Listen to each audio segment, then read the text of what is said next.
c'est de faire vivre ce musée au quotidien.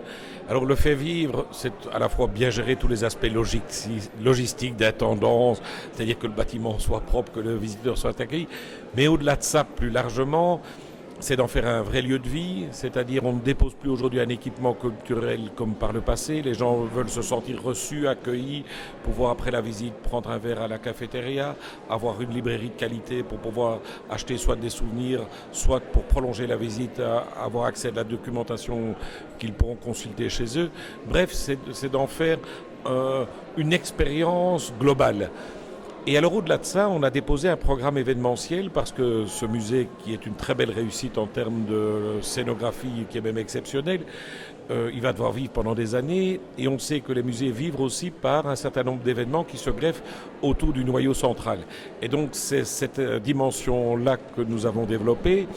Et nous l'avons développée en la pensant tout de suite d'un point de vue international, parce que Tempora a la chance de travailler plus de 50% de son activité dans le monde, et donc d'essayer de profiter de notre réseau pour accrocher le Boston War Museum, qui le vaut par la qualité de son équipement, qui le vaut par l'histoire qu'il raconte, de se mettre d'un point de vue, de s'ancrer internationalement avec des musées comparables.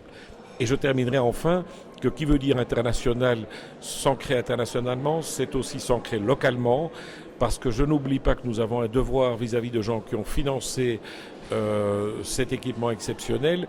Ce sont les contribuables wallons, ce sont les contribuables de la ville de Basseng.